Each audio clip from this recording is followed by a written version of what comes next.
G'day guys, how are we? Welcome to Talking Boxing. It is Monday, February the 13th, 2023, and another big weekend for, well, I'll say combat sports, because there's a fair bit going on and I want to actually touch on it before we get into all the boxing stuff. I'll do that in a sec, but as I said, welcome to Talking Boxing. This is your show. This is where we get to talk about, well, I've got my list of stuff I want to talk about. This is also where you guys get to be involved in the show. Let's put out whatever topics that we want to.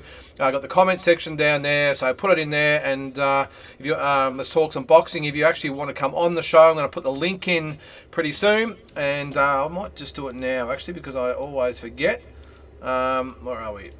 Copy. Alright guys, so I'm going to put that in the comment section. If you do want to come on and talk about anything at all, as I said, this is your show, so come on and let's have a chat. So we've got a lot of stuff we want to go through again tonight. Again, thanks for everyone for tuning in, especially watching our last few shows. I think the Watch Your Verdict was a real success last week as well. I'm going to have the new episode out this week, Pacquiao and Horn. This is where I go through a close fight of the past and round by round analysis, give my verdict, and then listen to all you guys out there say I know nothing about boxing. But no, it's actually been pretty good lately, and it's been very respectful. So I will actually get into the top 10 that we started last week as well. I was a little quick to sort of go through it, so I want to just touch on it again tonight, get a little bit more feedback from you. I did get some input from you guys online, I will say, so I want to just broach that.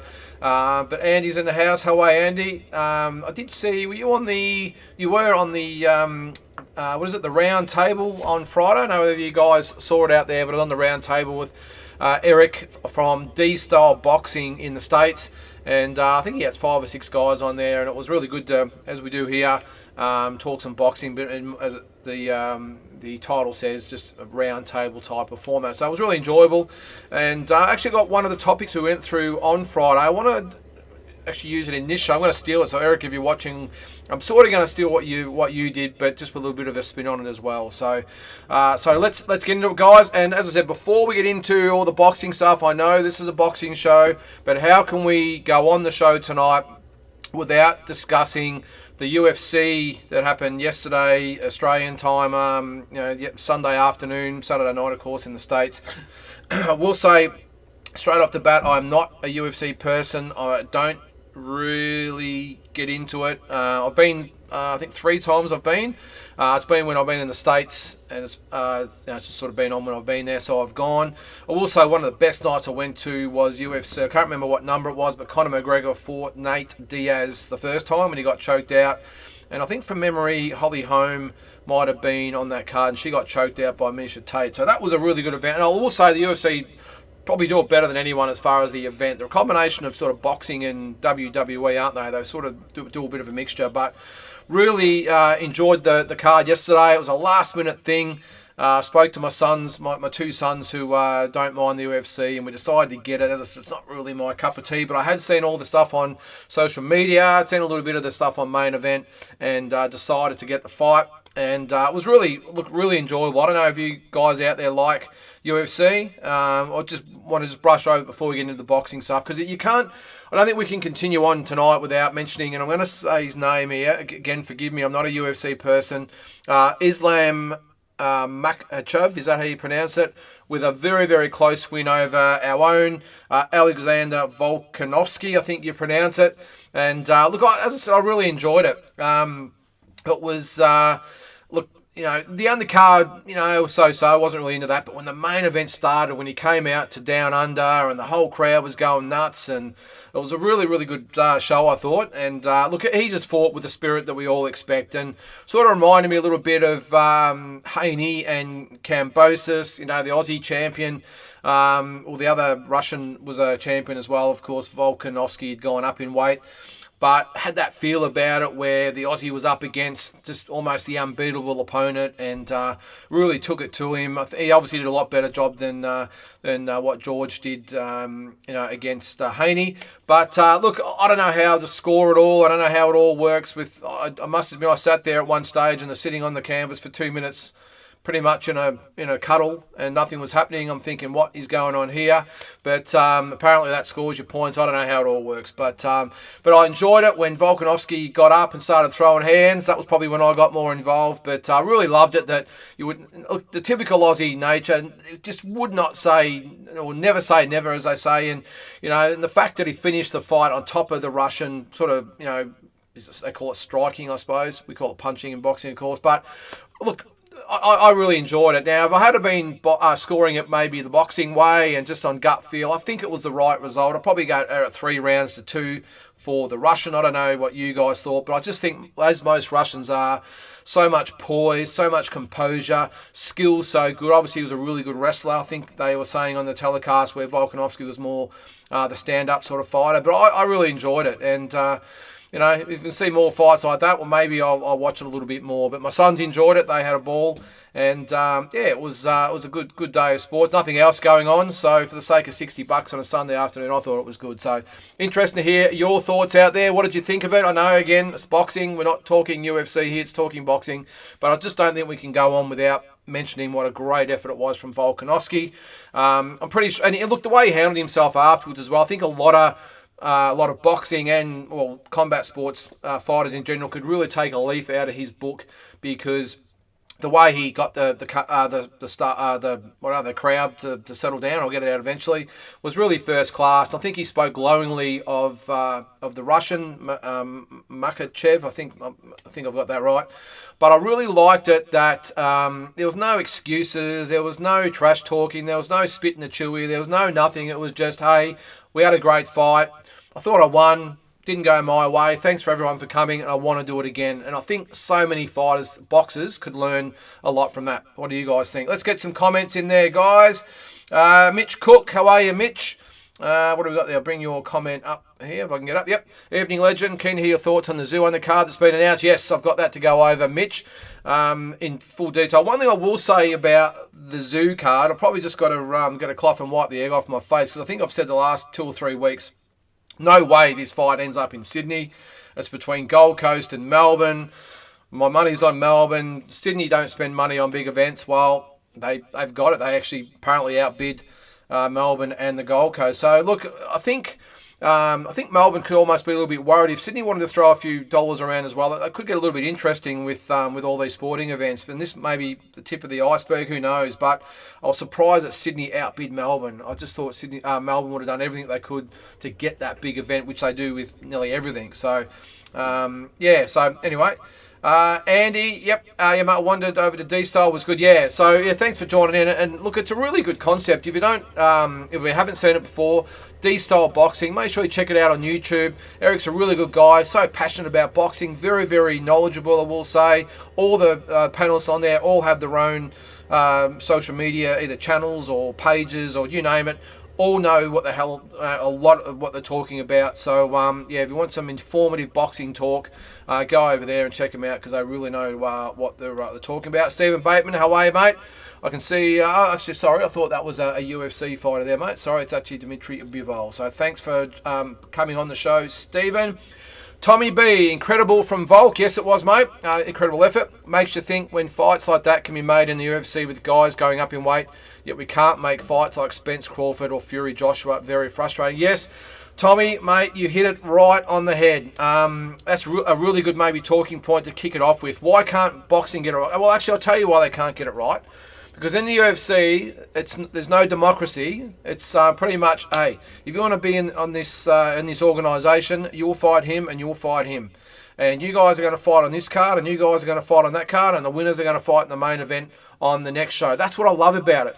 And I think I've actually said a few times in here, that's why I'd love to see no limit to it. They've now got the monopoly on all the pay-per-view and the Fox nights and all the rest of it. They've got a monopoly almost on all the fighters in Australia now. Why can't they start something similar? Have the pay-per-views have a number attached to it, 1, 2, 3, 4, whatever it is, and get these guys matched up. They're sort of doing it. I'd love to see it a bit more official. But Tommy, right, mate, you're spot on. If they can do it, why can't boxing do it? And of course, as I said, the fact that they're not a democracy, they've got full control. Where at the moment we've got PBC, arguing with Golden Boy and Matchroom arguing with Top Rank, and it's just and we miss out. And more importantly, the fighters miss out. They miss out on paydays. They miss out on legacy. They miss out on everything. And these guys are sit on the shelf. Look at Spence and Crawford. I've actually got it on my one of my talking points a bit later. One of my points to discuss. Are we over Spence and Crawford now? Is it a bit like this now? Are we just moved on and Thurman will get the chance against Spence and Crawford will fight someone else? I don't know, but they do it so well, and that's what I do envy the UFC fans, because every single big show, it's just the best fighting the best, and that's what we just don't have. It used to be that way, I will say, but not anymore. And until we get back to that, I'm just not sure we can match the UFC for that fan engagement, because you saw them yesterday. They love it. They all get there, and, you know, just... And I went to one in, when was it, in September, when I was over in Vegas for Canelo and Triple G, and I went to see Nate Diaz, whoever he fought. I can't remember who he fought, but the atmosphere there, and you know, it was just awesome. And I mean, the fighting, I can't get my head around the fighting. I will say it does frustrate me when they're on the ground and nothing's going on, and you know, I don't get it. But I will say that we can learn so much out of, apart from the matchup. It's just the event itself. They do it so well. Having said that, when there's a massive boxing event, nothing compares. You get me a Mayweather Pacquiao or a Hagler Leonard or whoever, a Tyson Spinks or Holyfield, UFC or nothing, WWE, nothing compares to the atmosphere of boxing. Zigmont, how are you, mate? Still on the UFC there. What do we got there, mate? UFC main event was brilliant. Decision could have gone either way. Just a great, well balanced, even fight. I thought it was great. Mad respect to Volkanovski going up in weight and having a crack. Well, that's the other thing. You know, I mean, he's 5'6". You know, going up against a guy that's, I think it was 5'10". I'm not sure the weight, so correct me if I'm wrong. I think he fights at 145, is it? And this fight was at 155. 10 pounds. It's not like boxing where you go up 4 or 5 pounds. They go up 10 pounds against big, strong guys. And that Russian, if he weighed 155, he's probably come down from 180. You know, and Volkanov's gone up. I mean, he probably walks around at 160, whatever himself. But to go down to 155 and to match it with him on the mat. I know he didn't beat him on the mat, but he wasn't being what do they call it? Subdued, pinned, whatever you call it. I don't know. Forgive my UFC ignorance. But you know, when he got out of those holds and and let the hands go, I loved it. It was great. Congrats, Islam, bad luck, Volk. I don't mind UFC. It's grown heaps in popularity, but still my favourite combat. Boxing's still your favourite combat sports, hand down. Yeah, look, I'm not rubbishing UFC. I know there's a lot of bit of banter between two camps. I'm of the camp, why can't you like both? I mean, they're great.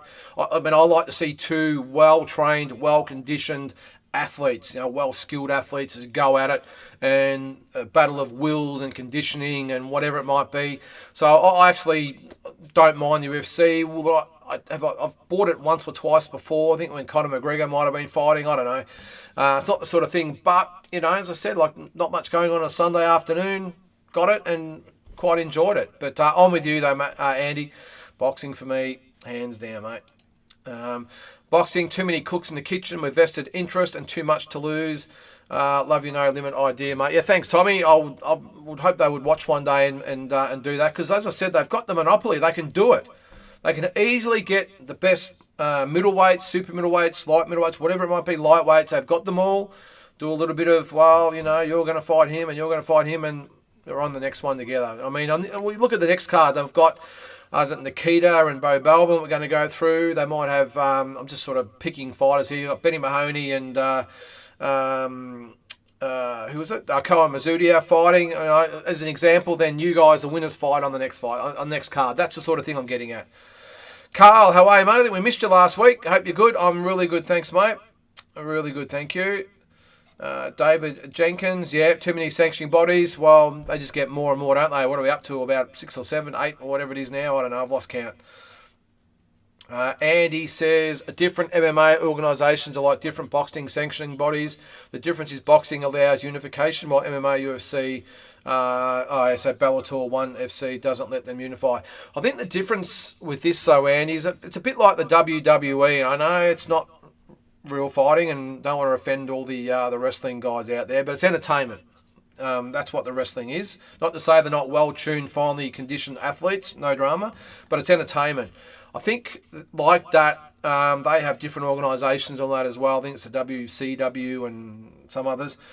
I think the difference is, though, in boxing, you've got 4 sanctioning bodies that are all sort of seen on the same shelf, we'll call it. WBA, WBC, WBO, and IBF are all on that top shelf. You could probably argue a couple of them above the others, but whatever. Those top 4. Then you go down below, and there's like probably the IBO. The WBF's probably below that. So you've got you've got the sort of tiers of belts. The problem is there's 4 on the top shelf. In MMA and wrestling, there's 1. And I know Bellator, and I haven't heard of ONE FC, but I've heard of Bellator. I know they're probably a big organisation amongst themselves, but they're a speck compared to what UFC is. UFC is massive. Such a well-run, well-oiled machine. And it's like a real-life WWE. It really is. And as I said before, you've got to take your hat off to them. Carl, hey, mate, was with Harry Gardner going back to amateurs. I think you're talking about Harry Garside, mate.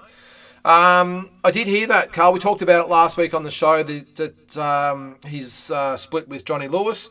I don't blame Johnny Lewis. Again, we talked about it last week. That Johnny Lewis is no nonsense. He's trained Jeff Fennick and Costa Tszyu and Jeff Harding and Justin Rousel and all some of the greatest fighters we've had. In Australia. Obviously, he's worked with Joe Bugner and countless others. No nonsense.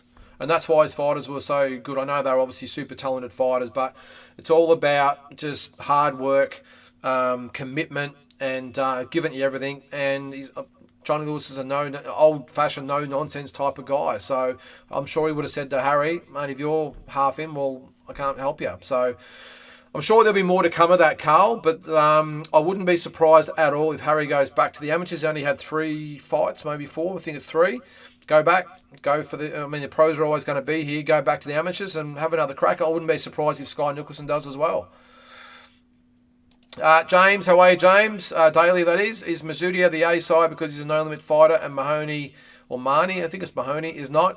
Yeah, I think you would have to say that, James, that Mazzudia is the A side. I don't think as far as talent and ability and all that goes. I think it's a 50-50 fight, or maybe a little bit Mahoney's way, but I think as far as No Limit, it'd have to be the A side. But then again, No Limit, now that they've got the TV, they're going to have every fighter in Australia wanting to sign with them. So maybe what they do is sign these guys up just so they've got them there if they need them, and they just sort of rotate them all around. I'm sure they would have their tiers. I've obviously got Tim Tszyu at the top, and underneath that you would have Liam Wilson, and then maybe under that you've got the Sam Goodmans, Paul Alcusos, and those types of guys. And then I reckon you'd have a pool of the Mazzudias and all those types of guys that sign up for maybe 3 or 4 fights at a time. It just means No Limit have just got them when they need them. They can use them and match them together.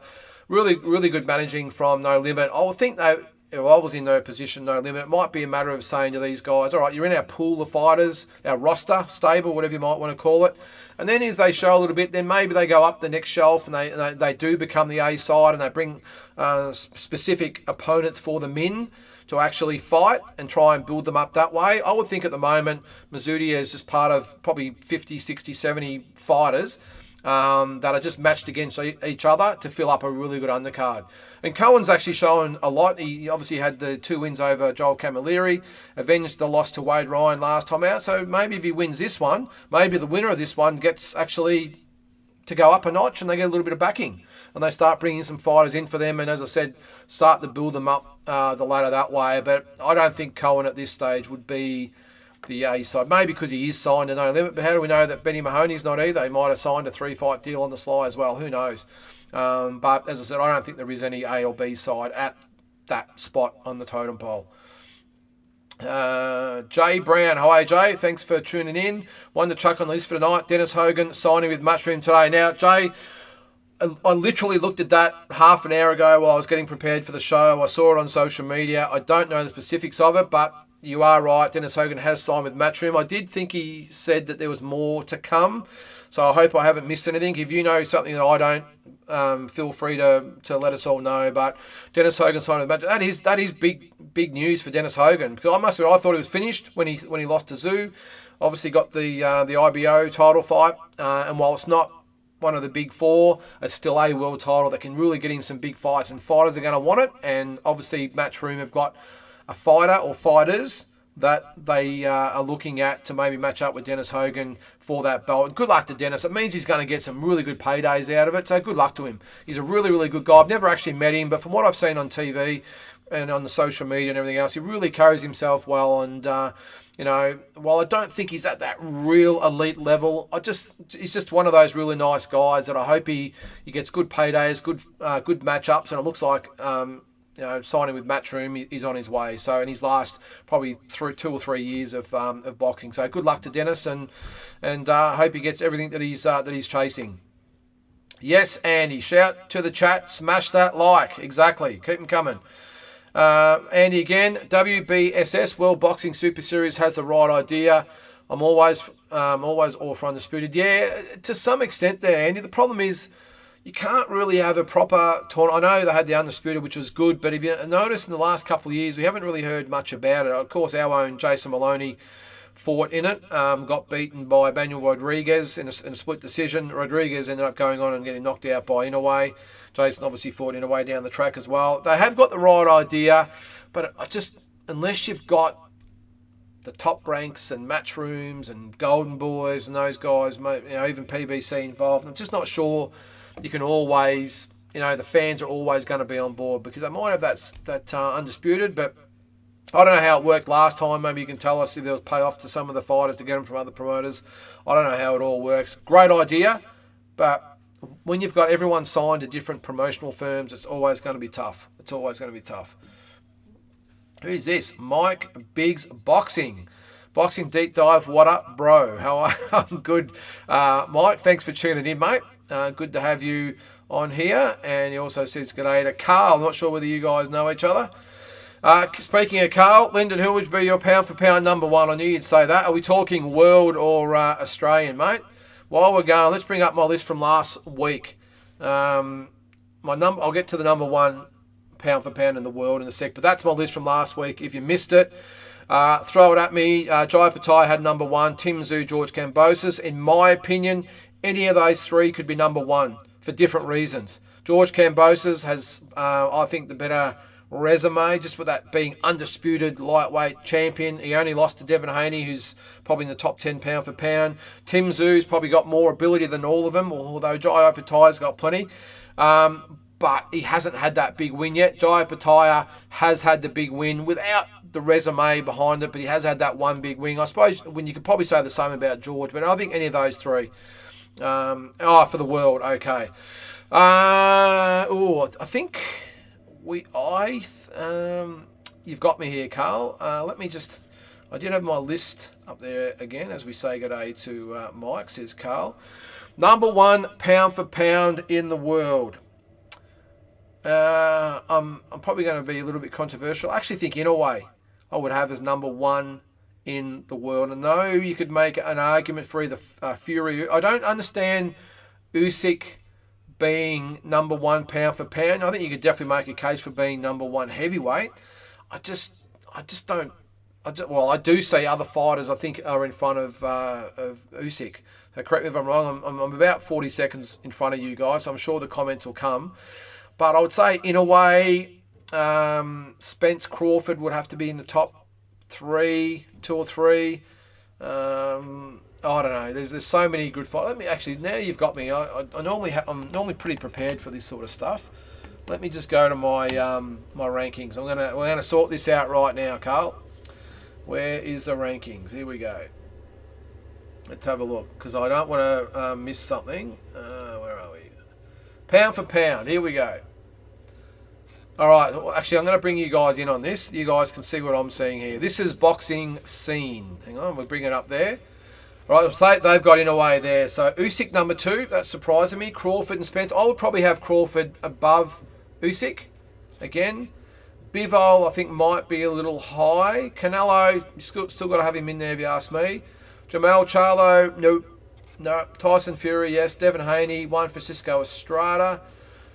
Who's not in there, guys? I think, who else am I missing there? Let's go to, so that's the rankings there. What do you guys think? I don't know. I've still got Fury above Usyk, if you ask me.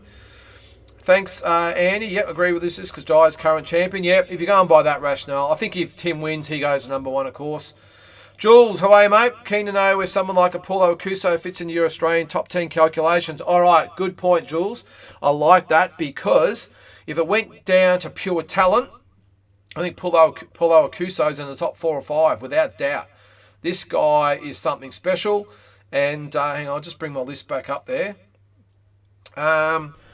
The other thing that surprised me, just to get off track a little bit, there's a lot of the feedback from you guys out there. A lot of people sent the top 10 lists in, and that's great. I'll welcome it.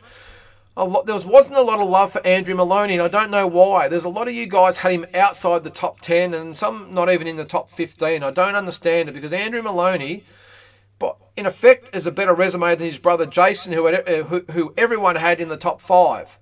Now, Jason has never won a world title. I know Andrew only won the interim title, but still an interim title. You know, plenty of good fighters have won, or really good fighters have won interim titles. He lost to Franco, of course. Jason Maloney, he's lost to, of course, Inoue and Rodriguez. That's why I've sort of got him that way, because I think Jason just... But I don't understand why a lot of people had Liam Paro, even Liam Wilson, even Michael Zarafa above Andrew Maloney. And I don't understand what Andrew's sort of done to the boxing fraternity out there. I mean, he's a former interim world champion. It's only lost in title fights to Franco, and he's reeled off 4 or 5 wins in a row, and he might fight Estrada this year. So I don't know. Pound for pound, Stephen says, Bud, pound for pound. Yep, won't argue with it, mate. Stephen, yep, great Aussie listening. Imagine how good and competitive the sparring sessions would be between the Maloney brothers. I have seen him spar live, Zygmunt. And this is probably 5, when was it? It would have been probably 6 years ago, 6 or 7 years ago, when they were both probably 7, 8, 9-0, I reckon it might have been, when they were still in Melbourne at East End Gym. And let's just say they had to be sort of separated at the time. There was a lot of insults, a bit of wrestling, a bit of going on, but I mean, we laugh about it now, and but it was pretty heated, Zygmunt, it certainly was, and very, very even and tough. It was tough sparring, so they'll probably give each other the best sparring they've ever had. Andy, Usyk is the greatest example of a world champion having beaten so many champs in their own backyards. Yeah, good point, Andy. Yep, look, I can't argue with that, to be honest. You're spot on. Tyson Fury, I know he's done it a few times in the States, but most of his fights, of course, have been in the States, but in England. But he did beat, who was it, in Russia? Jeez, that's how well I'm going at the moment. Klitschko. It's been a long day. It's only Monday. Did beat Klitschko in, might have been Germany, but he was obviously fighting out of Germany. Beat Wilder in the States. So I think you've got to give Fury a little bit of, a few props as well. But look, I don't know. This is why it's good to debate. But as I said, I'm just a little bit lost about the no love for Andrew Maloney, because my reasoning behind it, I'll go through there, is Liam Paro, great talent, hasn't beaten anyone. Let's face it, he beat Brock Jarvis, but Brock Jarvis is, he's still on the up as well. He's not at that world level at the moment. I know he might have beaten a few fringe, and I love Liam Paro, don't get me wrong. I think he's a special kid, and I think he'll win a world title. But he hasn't got better credentials than Andrew Maloney. Liam Wilson, look, we said last week he had the great effort over Navarrete, of course, but didn't win at the end of the day. So Rafa, yeah, depends on how you feel about Michael. And I think even Justice and Stevie, you could probably argue about. I would probably accept that. Justice only had 6 fights, whatever it is. Stevie Sparks' biggest win was by disqualification, so I can understand some arguments there. But you could probably maybe look at a Paul Fleming or Dempsey McKean or someone like that. But anyway, that's why we do it. But as I said, I just can't understand the lack of love for Andy Maloney. Carl says Jason must be a Kiwi for ducking the Nito. Very Australian. Look, it's a good point, Carl. I don't know why or what's happened, and I actually apologise. I did say last week I might put in a call to Tony Toljan to see what happened. I might do that. I'll make a note of that in a sec to actually do that. I don't think he would have ducked him, Carl. There's got to be a good reason. I mean, I've had Jason and Andy on here before. I've spoken to him before outside the show, and Tony as well.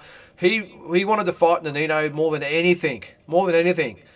They went to the convention, I think, specifically to get that fight made. I've got a feeling, I don't know anything. I know as much as you guys.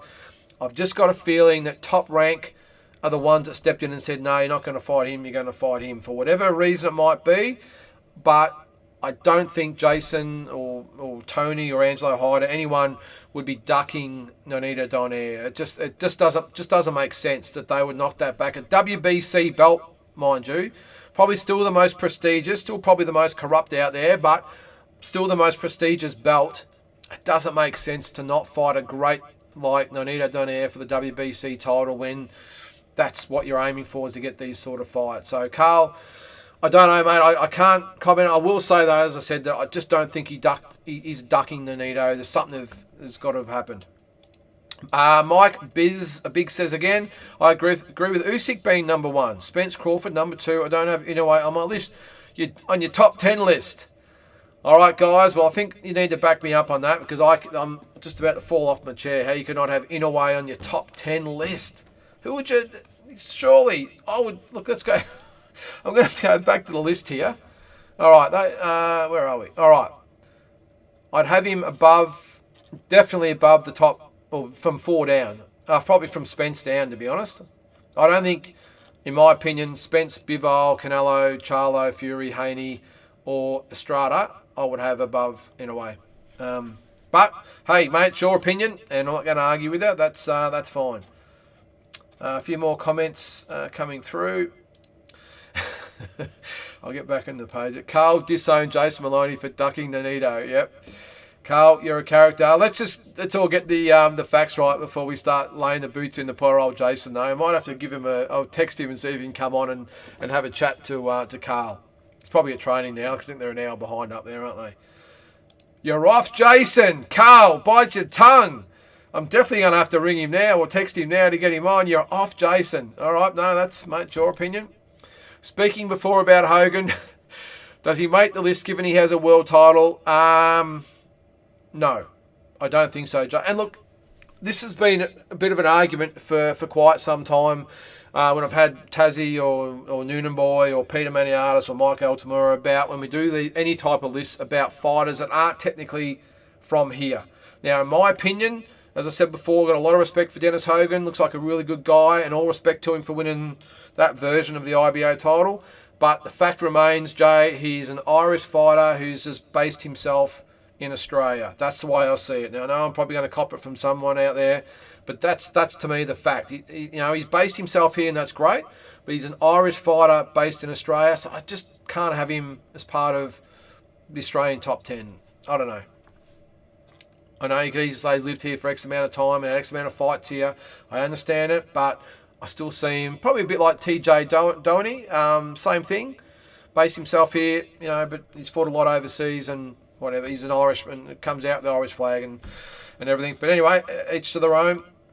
Jules says, agree, read your verdict on Akuso. Super talent and has stolen the show on every card he's been on, in your opinion. Yeah, look, I just think when he gets his opportunity, I don't see any sense in rushing him along, I will say. I don't understand the whole got to beat Jeff Fennick's record and all the rest of it. I just don't get it. It doesn't really achieve anything, I don't think, except putting yourself at risk when you don't have to.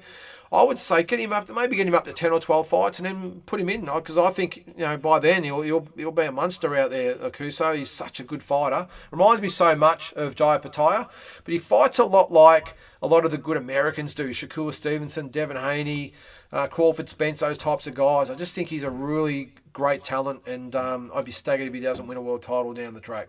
Team Batman Boxing, how are you, mate? I did see you on the round table on Friday. Thanks for coming on the show. Spence and Crawford, both the best wins are Brook and Porter. No chance they are top 3 in your opinion. Okay.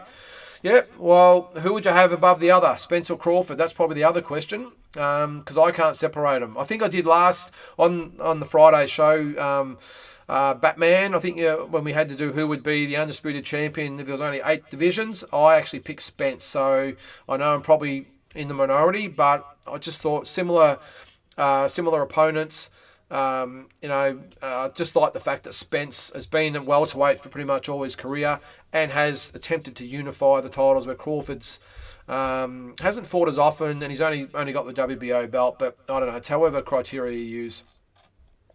Stephen Bateman says top rank ducked Nonito, not Jason. Yep, that's what I reckon too, mate. I reckon top rank have said you're not fighting him. We're going to go down another route for whatever route. It's probably political. I don't know, but I'll I will be absolutely staggered if Jason's team said, no, we don't want to fight him. Well, you got to remember, what reason is there for Jason to duck Nonito Donaire, except maybe to get an easier way to a world title? But that's not Jason's way. You know, he's the type of guy that wants the big challenge. Hey, he called out Inoue. He's a brave man, and we've seen what happened, but he wanted Inoue. He could have probably taken another route because he wasn't undisputed then in a way, and he wanted him. And then he wanted Donaire. So I've just got a feeling, and you're at that level, I don't think you duck fighters. You might not fight them for different reasons, and we've seen that with Spence and Crawford, but just because they're not fighting each other doesn't mean one's ducking the other. Same as other fights that have happened over the years. Pacquiao and Mayweather, they weren't ducking each other. It was all the powers of the be outside the ring that didn't make that fight happen, and that's why that fight didn't happen, not because of the fighters, and I think that's the case here. Mick Tabor, hope I've got that right, Mick, or Tabor, I'll say Mick Tabor. I was very lucky to be part of the crowd yesterday. It was unbelievable, and Volk is all class. Mate, I'd love to hear your thoughts on how it was, because through the screen, I must admit, I got goosebumps watching through the screen numerous times. When he came out, I thought that was awesome. I love the way he worked up the crowd and the down under. I know we love it because Danny Green made it famous, and obviously now Volkanovski. But you know, the way he got the crowd involved and he got in there and pumped them up, and then when he got out of those holds and started punching, I just thought it was great. So I envy you to be there, mate. It would have been great. Whether you're boxing, MMA, whatever it might be, it was still just a great effort. Carl says, Pro Bellum and Top Rank won't deal with each other. Wankers, yeah, I'm not going to argue with that. With you there, Carl. I tend to agree. So much politics out there at the moment. It just pisses me off. It really does. So much politics. It's holding the sport back. And so many egos and everything else. You know, I think there was a latest, we'll get to a little bit later too, with Davis and Garcia. You know, little glitches in the contract, and it just becomes a pissing contest, and here we are 6 months later, we still don't have a fight. James Daly says, Crawford, Inoue, Usyk, Alvarez, Spence, Beterbiev. Yeah, well, he hasn't really been mentioned a lot, has he, Beterbiev? So you'd obviously have him above Bivol. He's not in there. Yeah, mate, I'm not going to argue with that. That's a good, was it a 2, 4, 6? Yep. And then it's probably 10 different fighters you could have in the other 4. But yeah, mate, Beterbiev, he's just been awesome as well. And yeah, I'm not going to argue with that, mate. That's a good top 10. Carl, after what Inoue did in the 118-pound division and dropped the belts and chased greatness in wanting to fight Stephen Fulton at 122, that's what champions do, not hold belts, ransom and cherry pick. Couldn't have said it better myself, Carl. That is a definition of a great champion. Pacquiao did it as well. I mean, yeah, Mayweather, they've all done it. De La Hoya, you know, all the great fighters have done it over the years. And whatever you think of those fighters on a personal level, that's fine. But end of the day, the records speak for themselves. And in a way, he said, well, there's no more challenges here for me. I'm going to go up and fight the best, arguably the best at featherweight, I will say, because there's others obviously out there. I'm sure Lee Wood or what weight's he? They're featherweights. Lee Wood or Luis Lopez, or now is it O'Shaquie Foster? Might have something to say about that as well. But either way, he's picked what he thinks is the best champion, and he's going to go for it. So full respect to Inoue. And does that come into calculations when we're talking about who's number one, pound for pound? You know, because that's what I like about Canelo. And I know it's arguably at the moment you could talk about Benavidez and Durrell and you know, Beterbiev in there as well. But, you know, I think over the years, like the greats before him, he's fought those great fighters, and that's why he's going to be considered a great, and that's why Inoue will be a great as well. Team Batman Boxing, both are getting credit as if they beat each other, but Spence versus Crawford is a true 50-50 to me. Mate, I agree. I can't split them. I really can't. I really can't either, mate. I just think it will be a great fight, but they're both, 34, 35, 36? I've said it numerous times on this show. When Leonard and Hearn fought, when they were both supposedly over the hill, they were younger than what these two are now. They haven't even fought once. Jason should have stood on his square and said he wanted the fight.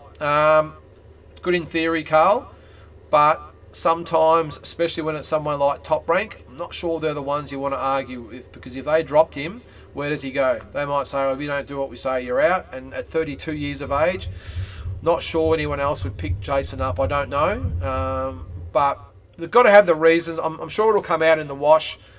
And I am going to talk to Tony Tolge and get the goss and just see what's going on. If you are watching, Tony, the link is in there. I'm going to put it back in there just so you don't miss it. There you go. I'm going to put it back in there. Come on, Tony, if you're watching. I know he does occasionally. Stephen, you're dreaming, mate. Now, hang on. What did Stephen say? Here we go. Carl, they could be negotiating. Not much talk about Thurman. Yeah, well, I don't know. There is talk that the Thurman fight's about to be signed. I don't know. I'm not really excited about that fight either, to be honest. But anyway, we'll see what happens. So, plenty going on there. Carl, again, what's your thoughts on David Benavides and Caleb Plant? I love the fight personally. Yeah, I do like the fight, Carl. I must admit, my gut feel is David Benavides wins that fight quite handsomely, I think. Caleb Plant, I know he had the big knockout last time out, but I don't consider him a big puncher. I think David Benavides is a bigger, stronger, tougher, better work rate. I think he punches harder. I just think he pushes Caleb Plant around a little bit, really muscles him, gets on the front foot. And I think Caleb Plant is tough enough to survive. I just think David Benavides really roughs him up and does a number on him and wins that fight, as I said, pretty easily. Tell me if I'm wrong, but that's just my opinion, mate. And he says, I'm a see it to believe it kind of guy, especially with Spence versus Bud. Over marinating for me, so I've stopped wishing to be honest. Yeah, well, as I said, mate, is that one of those fights that we've just sort of went, oh, well, okay, we'll have to move on and hopefully Bivol and Beterbiev fight. You know, not that that's, it is a sort of a super fight to real hardcore boxing fans, but not so much to the general, more, casual fan. Usyk Fury, they're talking about that as well. I'll be focused on that. I don't know, but where are those big fights, guys? Where are those super fights? I know we have big fights every now and then, but where are the super fights? We just haven't seen them. Batman again says Plant versus Benavides, some really bad beef. I've got Benavides betting Plant probably stops him also. Now here's Team Batman. You were on the round table on Friday, and one of the points was that we had to answer, or one of the questions we had to answer. Did they go too far with the bad beef? So if you're not aware, as usual, there's all little barbs that go back and forth. In this instance, I think Plant, is it right? I think it was Plant that unfortunately lost a baby at some stage, or I'm not sure the exact circumstances. Benavides, I think it might have been his dad, might have got involved. Forgive me if I got this the other way around, guys, but that's the way I saw it. My opinion is, no matter who it was, way over the top. We all like it's not that we like it. I said on the show the other day, I don't necessarily like it, but I'm used to it. Does it make me want to buy the fight more? Absolutely not. But for the casuals out there, I know that's why they do it. A bit of push and shove, a bit of this, that's fine, all good. And it works for the casual fans. I think when you get to that point and you step over the line, I would hope, what I would really hope, he gets home and either his wife or his mother or whatever gives him a clip across the ear and says, wake up to yourself, because whatever that was just really bad. What have we got there? David hasn't fought an A-level fighter yet. I'm intrigued. Yeah, you're probably right, mate. Probably the closest. I was going to say maybe David, what was his name? Jeez, I just can never remember the names on this show. Hang on, I'm going to have to get my box rack out. Let's have a look at his resume.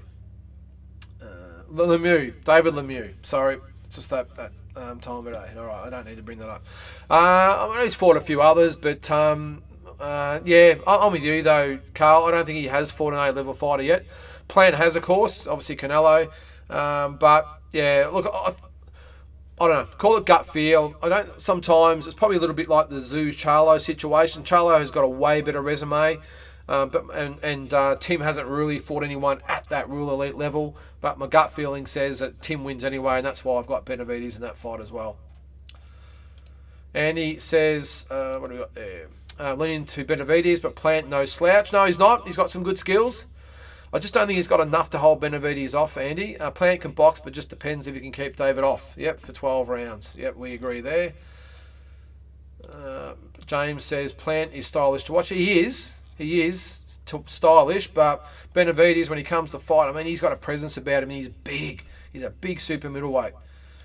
Has he got enough to keep him off? I think they did go too far. Don't mention family of other people that passed away. No, why do it? You know, do they think it's funny? Do they think it's going to get under the skin? I just think it's sad. You know, I don't know. Hey, push and shove and throw insults at each other. Not that I like it, but go for your life. But when you go and start bringing, especially deceased children into it, it's just way too far. And he says that there is making way too personal. Yep, that's overselling it to the casual walkers. Yep, in my opinion. Yep, I agree, mate. Carl says Caleb has a suspect gas tank, but he's a far superior boxer. Yeah, you probably got in there. I think if he's allowed to box on his terms, Carl, and David Benavidez gives him maybe a little bit more respect than maybe he should, and allows Caleb to get at his range and box at a distance and use his movement, maybe.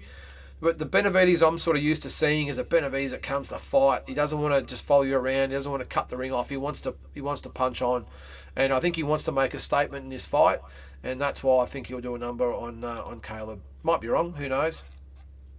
Jay Brown says, thoughts on Triple G vacating IBF? Zerafa going to get a shot. I've always had a weird feeling Zerafa gets a world title before Tim Tszyu does. Well, yeah, it's not out of possibility, Jay. It doesn't surprise me that Triple G doesn't want to fight Michael Zerafa, not because he's probably afraid of getting beaten. It's a fight that doesn't make sense to him at this stage of his career. Looks like he's going to fight Lara instead. Zerafa with Falcao, great opportunity for Zerafa. And you're right, if things don't quite work out for Tim, even if he wins his fight with Tony Harrison, it might be 6 months before he gets a shot. Jamal Charlo might go up in weight. The title might splinter. Everything goes on, and who knows? He might be waiting. I think after this fight he will fight the WBO title, at least, whether it be Charlo or someone else. But yeah, you're right. It could happen. Zerafa could possibly get a world title fight within 3, 4, 5 months. So who knows? You might be right, Jay. Carl says, I'm hoping to go to the Tim versus Tony fight. I got Tim stopping Tony late. Yeah, I think he's capable of stopping him late, Carl. I think more so for me, I think he wins by unanimous decision, a clear decision, I think. But it wouldn't surprise me at all if he stops him late. I think he's definitely capable of stopping Tony. We've seen him stopped a couple of times. So Tim's definitely capable of that. But I've just got a feeling that, especially if he goes to the later rounds and Tim's in front, it wouldn't make sense to really go for it. Maybe back off. But then again, at that level, anything can happen, can't it? So, but yeah, I hear you, mate. And I will be there too, Carl. So if you do get there, hopefully you can come and say g'day. Zygmunt says, heaps pumped for Tazzy Brown's protege Bo Belbin got the opportunity to fight Nikita Tszyu. How do you rate Bo's chances? Yes, I'll get to that in a minute, Zygmunt. So we're going to go through the card fight by fight, and I want to talk about Bo Belbin, and I am going to get him on the show to have a chat at some stage, because it's all the Nikita Tszyu show, of course. Bo Belbin has a massive opportunity and a massive chance in that fight. So I'm going to get to that in a sec. Once we get through these questions, we'll get to the card. Those combinations from Benavidez will be too much. Plant isn't slipping all of those. No, I agree with you, Batman. Andy says we're supposed to be casual wankers. Good. Thanks, mate. I didn't really know what you were talking about there. Auto correct. I know where you're coming from, mate. It happens all the time. It's always duck you and duck off, isn't it? Virgil Ortiz. Emmanuel Stanionis is the best fight at 147 in the Diva division. Yeah, you could be right, mate. Apart from Spence Crawford, of course. I'm just trying to think. It's a good call. I'm going to go to the rankings. Let's have a look at welterweight. I'm going to bring you guys in on this just before. Here we go. Let's have a look while we're going there, Carl. Just quickly before we move on. Who have we got here? So you got Spence and Crawford there. You might be right, mate. It's not really a lot of action there, is there? No, you might be right. I think Ortiz definitely. Who else we got there? No, it's not really anyone you could really say apart from those guys. You'd probably match him up there. No, probably right there, mate. Not going to argue there. And Shane, how are you, Shane? Welcome to the show, mate. I reckon Charlo vacates. Yeah, well, it could be a possibility, which would be just tragic, wouldn't it? Because I don't want Tim to fight. Like full props to him as usual for fighting Tony Harrison, of course. And again, we'll get to the card in a minute. I'd be devastated for him though if if he gets past Harrison and then Charlo vacates and he's got to get just instilled as the full champion. I would hate to see that. I know he's got other fighters there. He could probably fight, maybe defend against Fundora, but he would obviously fight for the WBC belt. WBO, maybe a Liam Smith. Really not many. Castano, maybe. I don't know. But that would be tragic if you ask me, mate. Yep, James agrees with that. Yeah, it's just got that smell about it, hasn't it? That he could just vacate. Mitch Cook, what's next for George in your opinion? Has he been? He's been teasing on socials about it, but hanging to see the next steps he takes on his climb back to the top. Yeah, Mitch, I did speak to Nick Noonan last week. He wasn't giving anything up. Unfortunately, he's obviously really close with George, and I think he's put a lot of those posts up himself. He did say it looks like early May. It didn't say where or who or whatever it might be. All I asked him to do was tell us when there's where and when would be great. Leave the opponent up to the official announcement. But I did hear it was early May, and they're talking about Las Vegas, but they'd also like to maybe come back to Sydney. So that would be awesome. So, I'm not 100% sure there, mate, but I would think he'd fight a durable, well-known opponent who might be on the downslope of his career, but he's still a name, just to get him back in the game. And I think he would fight Shakur Stevenson later in the year. And that's what you love about George Kambosos. It's a bit like Volkanovski, isn't it? Hey, bring him on. I'm ready. Let's go. I don't have to fight you, but I want to fight you because you're the best. Bring it on. That's what I love about him. And no matter what you think of him personally, you got to take your hat off to him. It's as simple as that. Carl says, yeah, sorry. Carl, I missed him. Where's he on the list? Going through the list there. Boots Ennis. Is he even ranked? Oh, no, sorry. That's at super middleweight. I don't think he's ranked anywhere. Boots and I don't think he's ranked in any of the organisations, guys. That's probably why I didn't think of him. No, he's not ranked in any of the top 15 of any organisation at welterweight. That's why. Correct me if I'm wrong. I've got 4 different organisations I'm looking at the moment. I don't think he's there. So how can he fight for a title if he's not there? So anyway.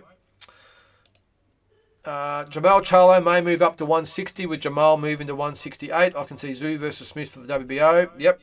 Or Crawford or Spence versus Tszyu. I think I can just see Tszyu versus Spence down the track. Call it another gut feel. I think that is the fight. I'm with you there, Team Batman. I think Tim, if Charlo vacates, and there's a good possibility he might, beats Liam Smith for the WBO title, and then says to Spence, all right, you're coming up, let's go. That's because that's Tim Tszyu again. Cut from that Kambosos Volkanovski cloth. Bring it on. As he showed by fighting Harrison. I missed a comment there. From Jules, is there a chance Charlo vacates before Tim? Yep, we're just talking about it, obviously. I've still got tickets for the fight. Should I go ahead? Me too, Jules.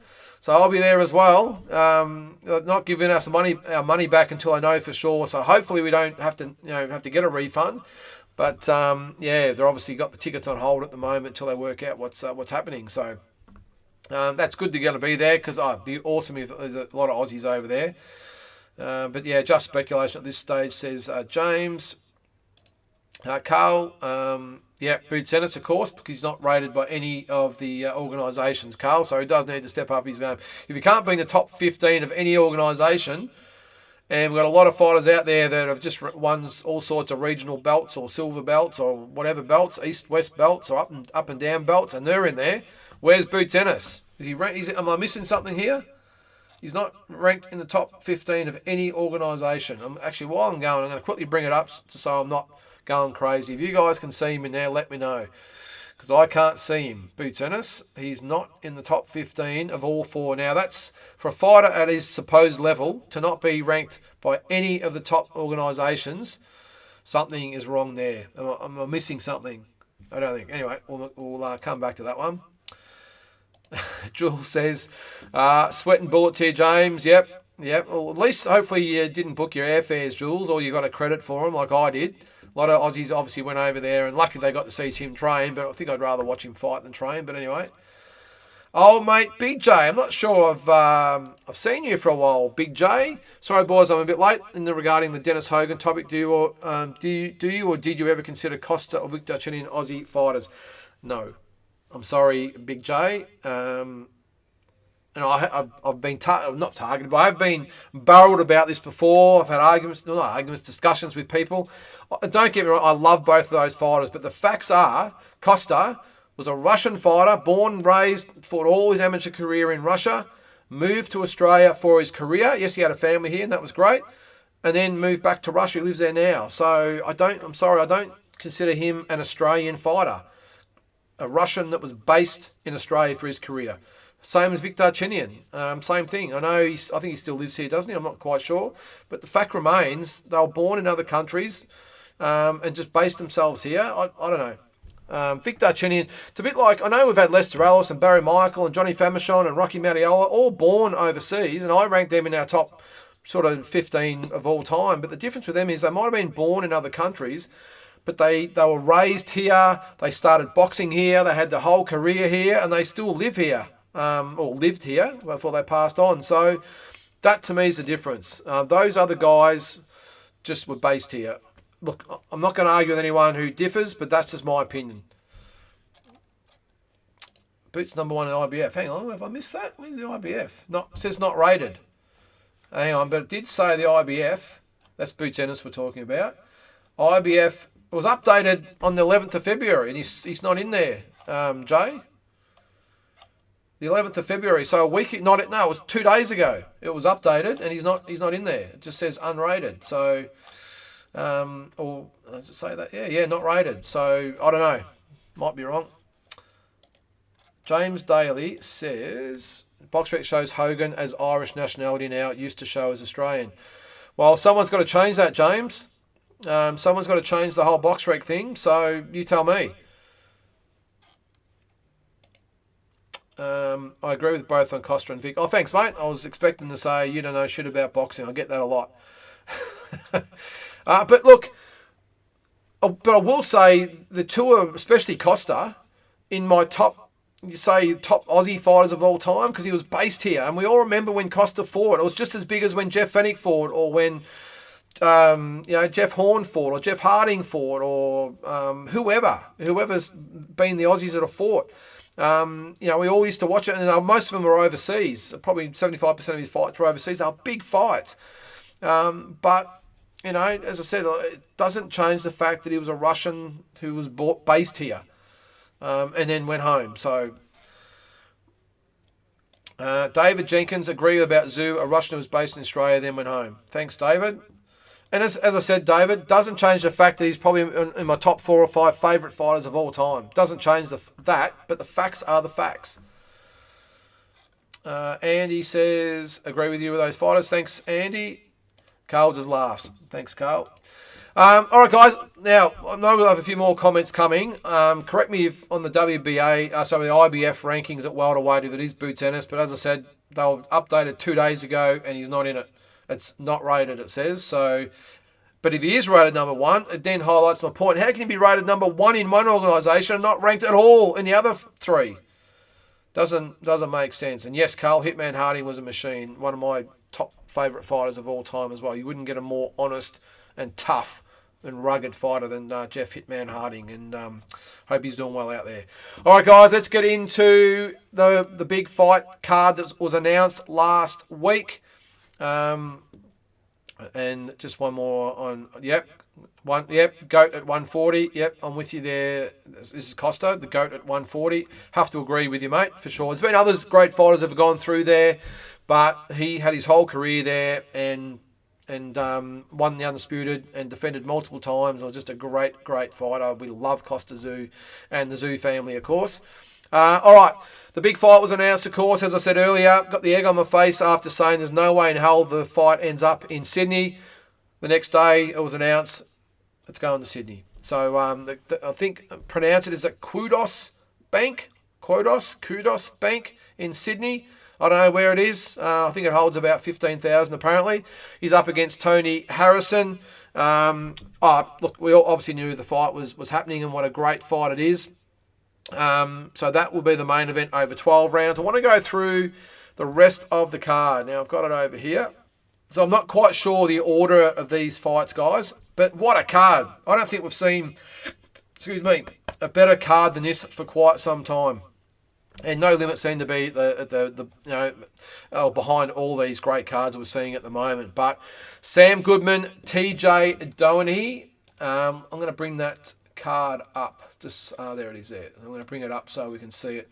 So we can see the records. Let's have a look. And we'll have a bit of a delve into the records while we're going. So you can see there, so Sam Goodman, TJ Doheny. Sam Goodman, 13-0. He hasn't really fought anyone at the level at the moment. Hang on. James, I wonder what this says Australian is. Sorry, guys, but I agree to disagree. Yeah, no problem, James. Yeah, I would... Yeah, look, it's a tough one, James. It really is. There's so many what-ifs in the world at the moment of what defines this and what constitutes that and what do you say. But the thing is, as long as we can all respectfully agree to disagree, then each to their own. And that's fine, mate. My definition of Australian might be different to yours, which might be different to someone else. But that's my definition, is for a fighter I'm talking about, is that they're at least raised here and have their whole career here and live here. You know, as I said, Costa... 300-odd fights in Russia, based himself here for his pro career, and then went home. So that's why I don't define him as Australian. Probably Australian in spirit, I will say. But as an Australian product, that's probably the base word, James. An Australian product. You know, career here. You know, they're raised here, have the career here, have all the fights here, trained by Aussies, you know, all the rest of it. A product of Australia. And I just think Costa is a product of Russia who just had his career here. Anyway, we'll move on from that, guys. We've spoken enough about that. Just on that with the fight. Ticket prices shocked me a bit. Similar seats to Cambosis at Rod Laver. 180 for George ticket. Same distance seating for Tim at Kudos for $400. Yeah, I have had a bit of a look, Mitch. I got an email the other day with all the corporate stuff as well. They're not cheap either. They start at about $695. You get some food and drink and you're in a lounge or something at $695. I think you're up in tier 2. You must be over. It must be a corporate box or something. So a lot of money, $400. And I would, well, I'm not going to argue. I think it's fact that George and Devin Haney is a bigger fight than this one. That was for the undisputed title. Tim, it looks a big fight, don't get me wrong, but I think George and Devin was the bigger fight and half the price. So, don't know. But I think the difference here is guys, if you can get it, why not get it? I think with the Cambosis fight, maybe they had to discount a lot of the tickets to get people to there, especially that second fight at Rod Laver Arena. And but for Tim, maybe No Limit have the belief that you know, people are going to pay to see it no matter what. We can charge whatever we want. I don't know. I don't think they're going to do that because I think the cheapest tickets are about $79, which is still a really good price ticket. But for half decent tickets for $400, yeah, it's probably Vegas prices, to be honest. But I'm sure they'll get a packed out arena. They'll get probably 50,000 views on pay-per-view. So good luck to them.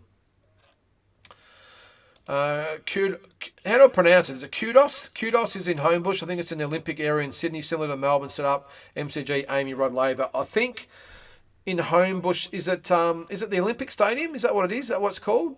The Olympic I think. I don't know. I haven't been there. I don't think it is because that's out in Western Sydney, isn't it? Let's hope it's close to the CBD. It is in the, I think it's near the Sydney Olympic Park or whatever it's called, I think, old mate. Oh, all right. Holds 21,000. Now that in the grounds, like in the stands, because if it is, they'll probably get another 5 or 6 on the ground. They'll probably pack it out. Jules says, pleasantly surprised to see Isaac Hardman pop up on a No Limit show, but is this a mismatch or am I underrating Murdoch, overrating Hardman? Yes. Well, let's get to that. All right. One more comment. If my employer sends me to Africa to work for a couple of years, it doesn't make me an African. Yeah, it's not a bad point, David. But again, it's Jay's opinion. Shane says Sam's toughest fight thus far. I think he wins decisive point victory with good in and out boxing. Yeah, yeah. I'm just going to get to TJ's record. Like here's another one. He's Irish. I think he was born in nationality is Irish, but he is based here or was based here. But you can see they're born in, is that Port Island? Will be a really tough fight, Shane. You can see there, last fight was about 12 months ago. won by TKO. We did lose to Michael Conlon before that, and Beluto lost in an upset with that one. But before that was really solid. He lost the world title, won it, of course, in Madison Square Garden. What a great fight that was, and lost it to Daniel Roman just after 3 months later. But just a real solid workhorse. I'm not quite old there. He's 36 years of age. So look, a real good test for Sam Goodman. I think Sam Goodman's up to the task. I think it'll be a really tough fight for him, but I really think he can get the job done against TJ Doney. I think it'll be a close decision. Doney won't slow down the whole fight. He'll give him all he can handle, but I've just got a feeling that this is Goodman's. We'll call it a bit of a coming out party, I think, but a good fight either way. Jules says, was it Tszyu in a way back end of 2021, and Kudos is a nice arena for it. Easy 30-minute train ride from Sydney CBD for those travelling. 30 minutes from the CBD. Shit, that's a fair way, isn't it? Would have thought it'd be in the city. I'm coming from Melbourne. You get off in the CBD. It's about 5 minutes from the CBD is Rod Laver and Amy Stadium and Marvel Stadium, and the MCG. But that's cool. I'm sure I'm glad you said that, Jules, because I'll make sure I get a hotel out that way. I was going to go for the CBD. Old mate, Big J says going up against NRL for this fight is crazy. Is that right? Now, what is it, Big J? I'm not familiar with the NRL at all, so it's on a Sunday. I did read, because they were going to have it at the other stadium, weren't they? Is it Australia Stadium or whatever it's called? I'm not quite sure, but there's apparently a big rugby league game that day. Look, I'm not quite sure, old mate. I just think sometimes they've just got to put it on when they've got to put it on, where the stadium might be vacant or it just suits the television schedules. Who knows? Maybe it's to suit overseas TV. Maybe that might be another reason. But I still think no matter what happens, they'll get a sellout crowd and they'll get a massive audience. So I think they'll be fine. James says, will there be 15 to 21,000 at the Kudos venue? I think there will be, James. I'd be surprised if there wasn't at least 15 to 20,000. Maybe between 15 and 20. So I think, who knows? Sydney crowd might be a bit different to Melbourne crowd. I know if they had it in Melbourne, they'd get 15 to 20,000 without a problem. Jay Brown, it's in Olympic Park right next to the GWS home ground. Okay, a few Victorians. Yeah, that's up. I know where the GWS home ground is, Jay, so thank you. I'll be able to find it now. And also next to Acer Arena, the big stadium. So he's at the Olympic Stadium. I think they used to play footy there as well. Same place Tim Fort, in a way. Okay, yep, now I've got you. Cool, all right. Long way out, though, 30 minutes. Jeez, you're making it tough for us interlopers coming in. Zygmunt, Sam versus TJ is the young line versus old line matchup. I think Sam racks up another win. He's a real polished boxer. It reminds me so much of Liam Wilson. Just the way they're coming through. Just brilliant young talent. I wouldn't be surprised if Sam Goodman gets an opportunity like Liam Wilson did. And I'm not quite sure who he might come up against, but I just think he's got all the good Sam. This is a perfect fight for him at this stage, although he is... he's 13-0, so I didn't think he'd had that many fights. So this is the fight for him at this stage of his career, and I think he's good enough to get the job done. So for me, Sam Goodman. The next fight, there you go, old mate. Tigers playing Titans at 4, then Dragons playing Newcastle at 6. That's at least 25,000 not going.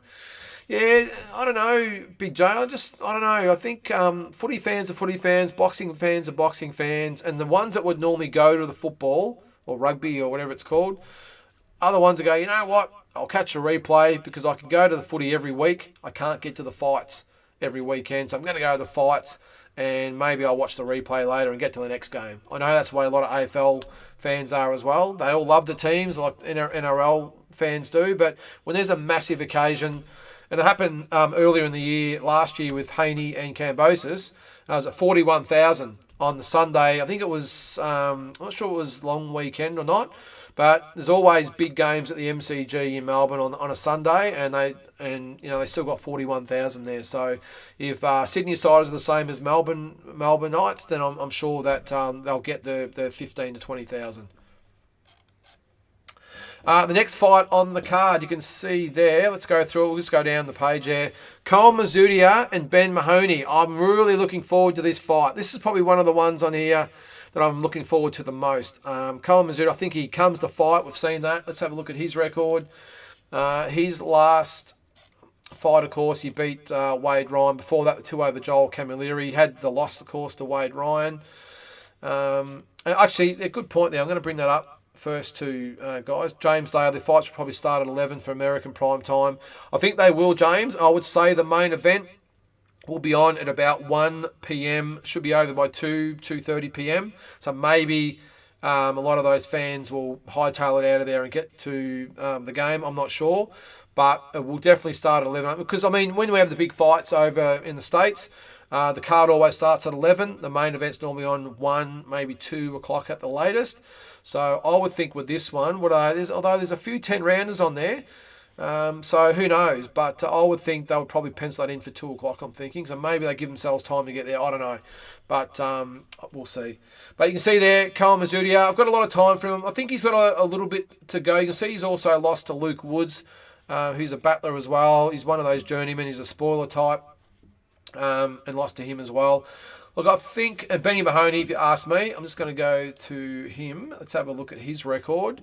So he is 13-0. Got a lot of time for Ben. He hasn't really had a big fight. I know probably Benjamin Hussein was a good win for him. I think that was the one where he broke his jaw in about 8 different places.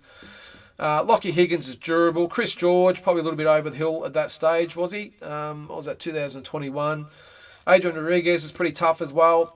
So, yeah, look, this is probably his biggest test, and I think it's Mazzutia's biggest test as well. But again, props to No Limit to say to these guys, if you want to be on our shows, you guys are going to fight each other, and props to the fighters themselves who said, okay, no problem, let's go. Both at that stage, you can see they both had 13 fights, and the winner of that might be the one, as I said earlier, that No Limit go, okay, you can come with us, and we'll get you behind you. Old mate, Big J says, NRLs don't think like that. Footy comes first. Yeah, I don't know, Big J. I don't know. As I said, like in Melbourne, AFL's a religion down there, and they love their footy. But when there's a massive one-off event, they tend to go and support that. Oh, I don't know.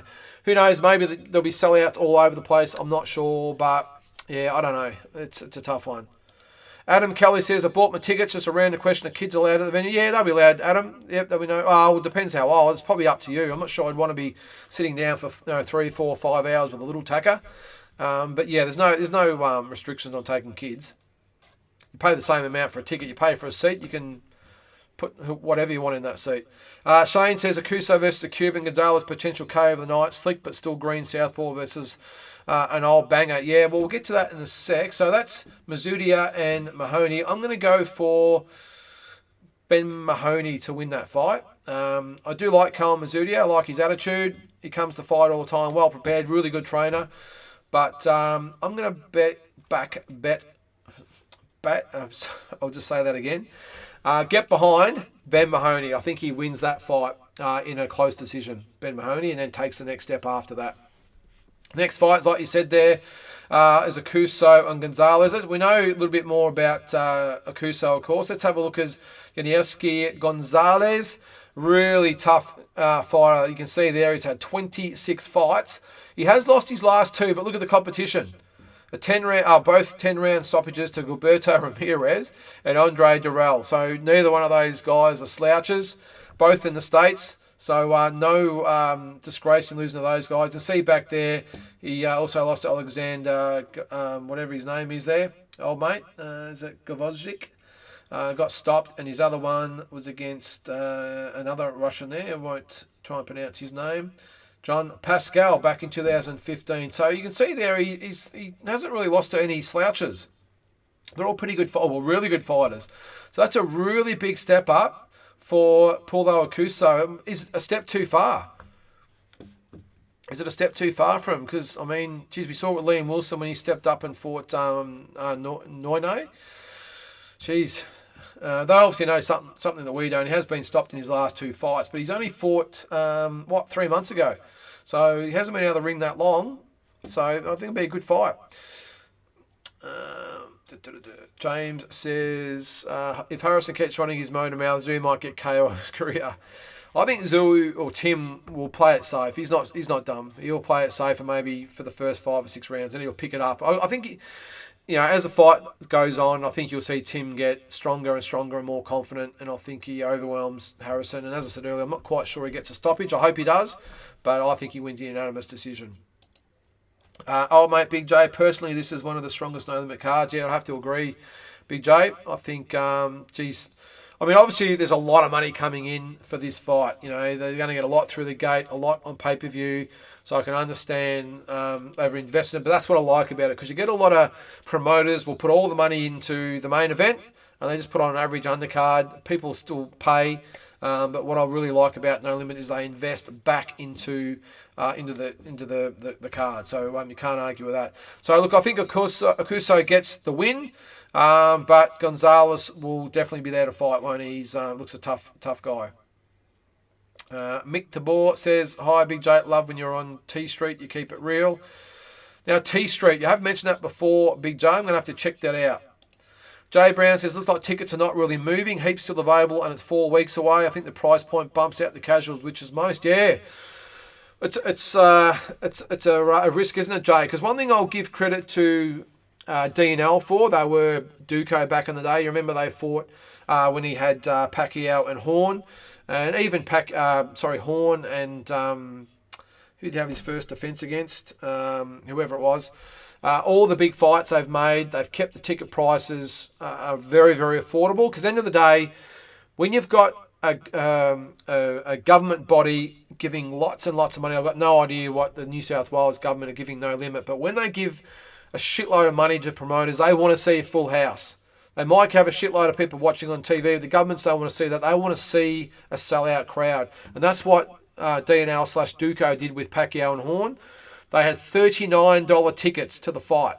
And they packed it out. They got 51,000 out. It was a great day. All you guys that were out there that were there. It was an awesome day of fights. So I just watched it the other day to do the next fight. Watch a verdict. I'll spit it out. But I remember Dean saying, there's no use, the government body's looking on to see a half-empty stadium. They want it packed. And so that when he goes there next time with his hand out, they can go, well, how much do you want? They love seeing a full house. And you're better off having, maybe 25,000 there at 75% of what you might have got to maybe a 12 or 15,000 market. You still get the same amount of money in the kitty, but you got a sell-out crowd. So thanks. Old mate says, yep, thanks Mick, keeping it real. I reckon Zoo in 11 says body shot KO. Yep, that wouldn't surprise me either. T Street controversy on YouTube. All right, I'm going to check that out. Mitch Cook says, agree, Jay. I was set on going, but after seeing prices, I've decided to just have the boys around and buy the pay-per-view instead. Well, Mitch, you probably represent a lot of people out there. You got to travel. You got to remember most of the fans will come from outside of Sydney. And I've done some homework on this. I know just coming from Melbourne, probably a $500 airfare up there and back. If you want accommodation close to the venue, really like within walking distance or a 5-minute ride or whatever it might be, you're looking at sort of $300 to $400 a night. So if you're going to make a weekend out of it, then you got your ticket. You could be up to $1,500 for the weekend. That's without spending money. It's a lot of money. So it could be a $2,000 weekend. It's a lot of money just to find. And when you can buy it on pay-per-view for $60 and sit around and have a few beers, you can't blame people. So maybe, in the lead up to the fight, once it gets going, there might be a lot more jump on. But I agree, $400 to, I think ringside tickets might have been up to like $5,000. So, yeah, I don't know. But I'm just looking at the tiers below, and I know sort of the mid-tier ones were $400, and I think the cheapest was $79, which I think is still a good price. I think $79, but you want to be right up in the stands, and you still got to buy accommodation and beers and whatever else. It's and airfares. It's a fair bit of money, so I don't blame you if you can't go. Sit at home and put the feet up on a nice Sunday afternoon, and watch it with your mates. I don't blame you. I think Harrison will make it hard at first if he sticks some moves and uses a long jab, but eventually Tim will catch him and put him away. Yep, I'm with you, Zigmont. And he says, shout out to T Street. Yep, gives Aussie boxers eyes in US with old mate PJ. I'm going to have to watch this now.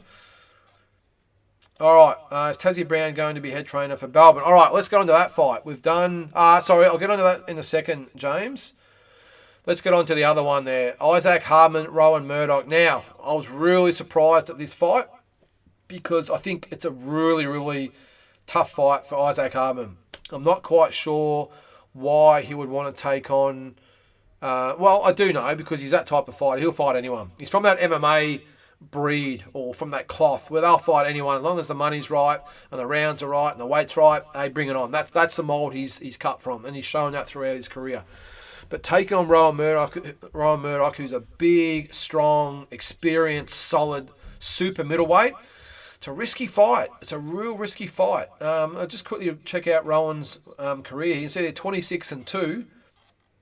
The only thing that will beat him, though, is inactivity, if not for Hardman's right hand. But super middleweight might be a different story. But you can see there, his last fight was only, about 5 months ago. But a Longhorn Borisat with a 0-3 record. You may as well, probably should have had a sparring session, probably would have been a bit more competitive. And it was in Thailand. He might have been over there on holidays, who knows, and just decided to get a fight.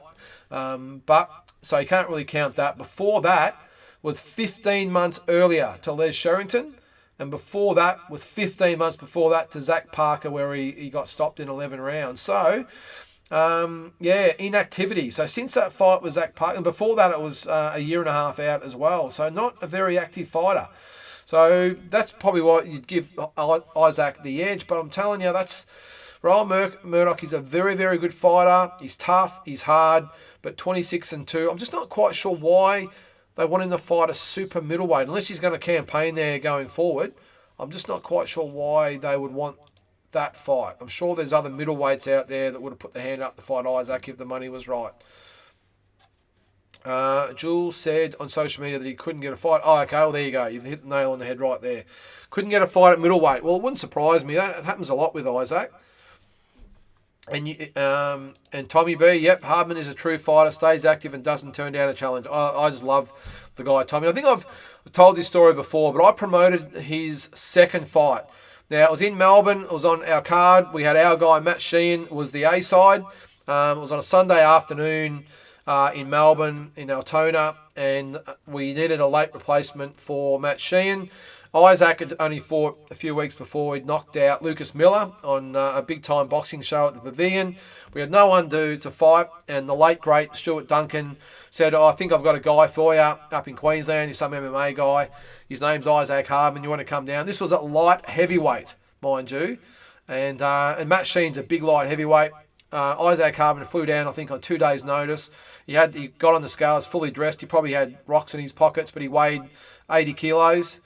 For the fight, and got in there and knocked Matt Sheen out in the first round. That's the type of guy he is. So he doesn't turn down a challenge. And, that day as well, he shrugged his shoulders, took his money, and got a taxi to the airport and flew home about an hour after his fight. That's the type of guy he is. He's a great guy. He's a true character.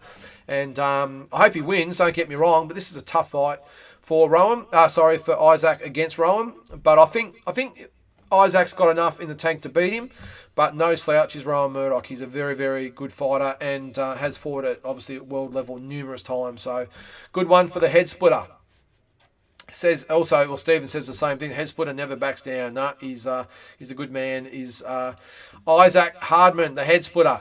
Let's go to the next fight. A couple of you guys have asked about is Nikita Tszyu and Bo Belbin. So you can see there, two undefeated fighters. Nikita Tszyu 4-0. Bo Belbin is 7-0. Now I'm absolutely over the moon that Bo has got this fight. Now I've promoted Bo. I think I've promoted 4 times. His first 4 fights. That's his record there. First 3 fights. So I promoted his first 3 fights there. Dong Yong Keng, Damien Locke, and John McLaughlin. They're the ones I promoted. And I think the question was, will Tazzy Brown be in his corner? Yes, he will. You won't be able to hold Tazzy back. He'll be up there for sure. And it's a little bit awkward for Tazzy because, of course, he's good friends with the Tszyu family and Glenn Jennings and everything else. And he's going to be in the opposite corner. But look, I think the Tszyu family, they know it's just business. And but he will be there, mate. Lim Jacker, I'm assuming, will be in the corner as well. But Bo Belbin, let me tell you, he's a really, really good guy. But he's super tough. He's super hard. He comes to fight. He will be very well prepared. I don't think he'll be daunted by the challenge. This will be, in my opinion, this will be Nikita Tszyu's toughest test so far. And I know the Ben Horn fight was tough for Nikita, but I've just got a feeling Nikita, what was his second or third fight? Third fight, I think it was. That he might have taken Ben a little bit for granted and maybe tried to get him out of there and didn't sort of box smart. I don't think he's going to make that mistake against Bo. With Taszyu and Lim Jacker in the corner, I'm assuming he'll be tough to beat. Bo will be tough to beat. You see there, 7 fights, 5 KOs, and it's not like all the fights there. I can just say by the fights I matched him up with, you can see the records aren't great, but they were really good, tough fighters. And Bo hadn't been in the ring for quite some time. I'm not quite sure. I think they were kickboxers there. Jaden Riddle, the record doesn't look great, but he's a tough kid, really tough kid. That was a good fight. So, but you can see there, 7-0, 5 KOs. So don't sleep on Bo Balbin. I think he's a very, very big chance to cause an upset there, but we'll see. So impressed how Isaac Handler's lost as a Rafa all class. Yep, of course, Isaac Hardman. He did. So just backtracking on that, because again, I'm about a minute in front. Full respect to Isaac Hardman. He came down to the Lions Den. I was there that night. It was a very, very, very hostile environment for Team Hardman. It was all Zarafa.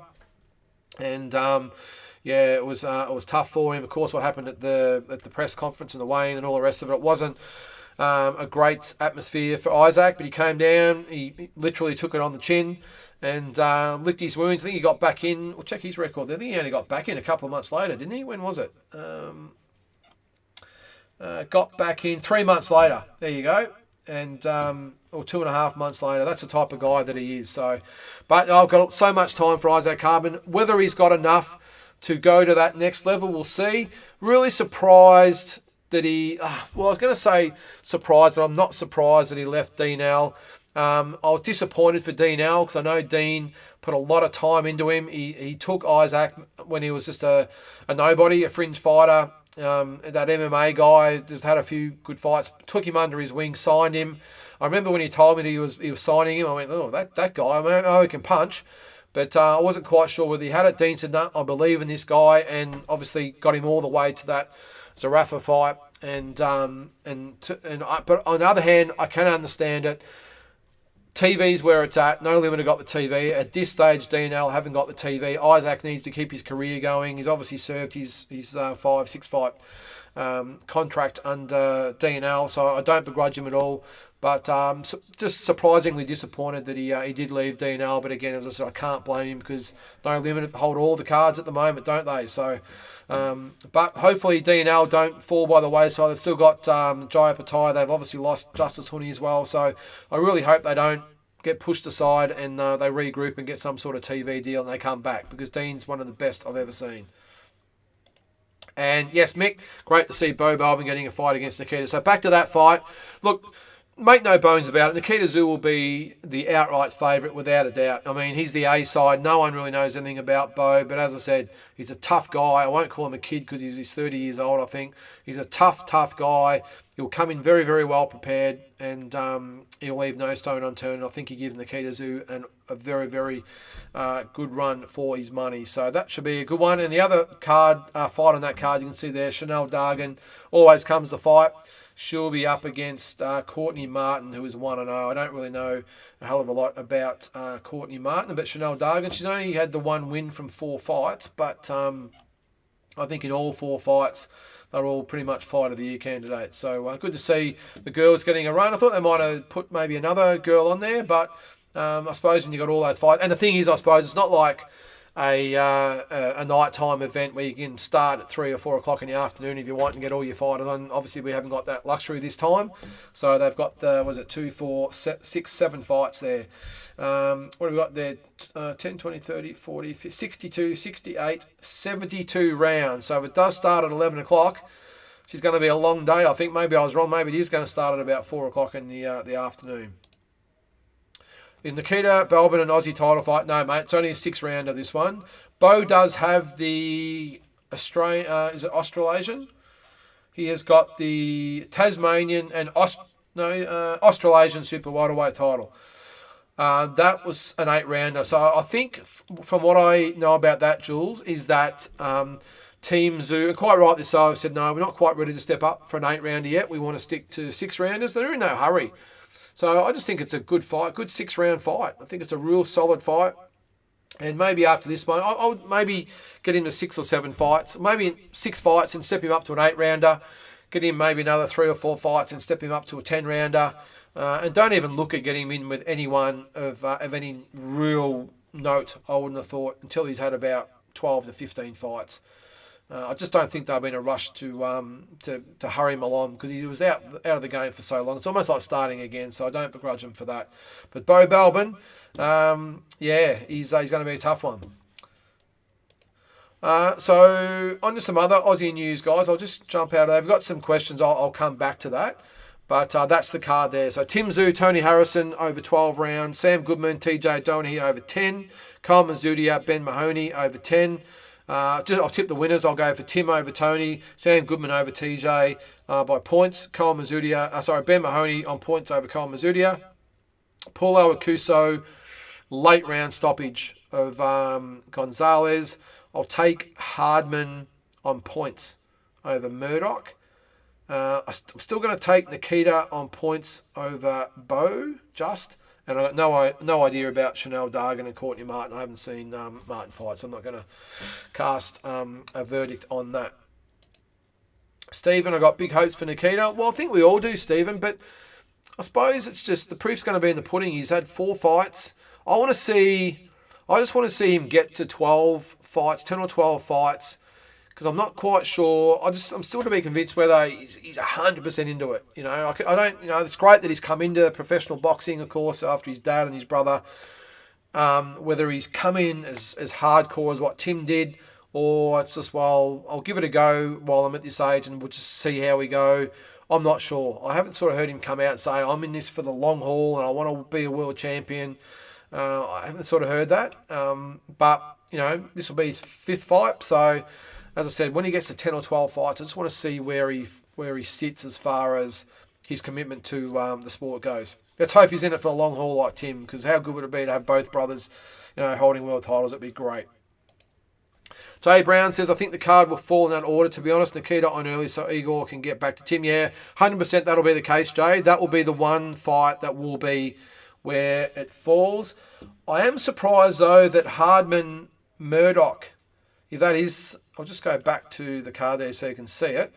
I will be surprised, I am surprised that the Hardman Murdoch fight was could even be the main support. I understand Sam Goodman, Paulo Alcuso, are the house fighters.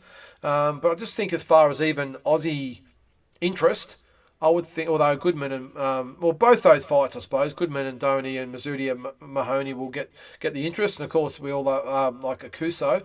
I just would have thought I would have had Hardman and Murdoch maybe below Goodman and Donaghy as the second last fight before Tim. I think that's why I would have had it. But either way, maybe they think Isaac hasn't paid his due as a no-limit fighter yet. We'll see. All right, we'll move on from that. All right, just some other stuff before we get out of here, guys. So Liam Paro, Robbie Davis Jr., WBO Global Super Lightweight title. That I was surprised by that. I think I was thinking, I'll just type it in there. I can't remember what date it was. I think it was March. Where are we? So he's fighting, so it's March the 12th it'll be in Australia. So March the 11th, Robbie Davis Jr. It's on the Callum Smith card. So he's fighting Paul Stepien. Undefeated is Stepien. So that should be a good card. So that's in Liverpool. I've been to Liverpool before. Great little working class town. So yeah, keep busy, fight for Liam. You can't blame him. And I think after this one, he'll be definitely fighting for a world title. I would have thought it might have been already, but looks like Josh Taylor might be fighting Teofimo Lopez, so that's probably put a dampener on that one. And Prograis, who knows who he might fight? Maybe he might fight him, although Liam's not ranked in the top 15 there. Who knows? Anyway, hopefully he gets a world title after this one. And just getting back to Nikita, Tim no doubt was more interested in Nikita, thus Tim's dedication got him thus far. Yeah, it's just a hard one. I've never heard him come out and say, I'm just treating it like a hobby. I haven't heard him say that, but I just want to see the commitment. Tim, we all knew from day one, he was in it, balls and all. I'm just not sure whether Nikita is that 100% committed just yet. Maybe, as I said, he gets to 10 or 12 fights and says, yep, I'm at the level, I'm going to go for it. Or I might go, yeah, you know what, it's not really what I've given it a go. I've had my 12 fights. I think this is not for me. Who knows? Let's hope we're wrong. Adam Kelly says, I can't stand all the American know-it-alls putting shit on Tim. Yeah, it's interesting, Adam, because on the round table I was on Friday, they're all pretty complimentary of Tim, but I do get where you're coming from. I think it all just stems from the fact that Tim's had all his fights, or bar one, in Australia. And I think the Americans are along the lines of, if you haven't cut your teeth and earned in America and earned respect of the American public in America, then we don't rate you. I think that's where they come from. And that's why they get shocked when a lot of Aussies, and not just Aussies, but Englishmen and whoever, Russians, go over there and upset the Americans on American soil. But I think it's what they just don't know. I just think they don't think he's earned it. But I think they're going to learn the hard way, of course. But yeah, I don't like hearing it, but that's the way the Americans think. If you haven't been in the big time in America, then you don't count. And that's why I think they're hanging shit on him. No others there. All right. So the other one in there, see the Ace Boxing event postponed to April 11th. That's Floyd Masson versus Fabio Turchi for the IBO Cruiserweight title. So that should be a good opportunity for Floyd Masson. On the undercard, Beck Hawker will fight Carice Brown for the WIBA Featherweight title. I'd love to see Beck Hawker fight Sky Nicholson at some stage. I'm not sure they'd allow Beck Hawker to cut loose on Sky at the moment, I don't think. I think they're going to wait a few more fights, I would think. But that should be a good fight. Not sure what happened to the Jazzy Parr fight with young Ruiz. Haven't really mentioned that, but who knows. But that's April the 1st. On the world scene, before we get going, guys, what do you think about... I'm just going to get that off there. Davis and Garcia still not signed. What do we think of that? I don't know. There's apparently at some stage they were going to move on from the fight because there was a clause in there that that's still up in the air, I think. And quite rightly so. Golden Boy, I think what the hold-up was that Golden Boy had in the contract, or their side of the contract, that if Ryan Garcia won and Tank Davis activated his rematch clause, then Golden Boy, if Garcia won, he would be the A side and Golden Boy would control the promotion and the TV. I 100% back that. So PBC apparently said, well, no, even if we lose, we still want to control the rematch. I think that's piss poor, and I would hope that common sense would prevail. Because if that was me and Tank Davis, if I was him, I'd say, just sign the fight, okay? If they win, they deserve to be the A side. Let's just go. Because Garcia, from what I can gather, he's the one that's saying, hey, give them everything they want, let's go.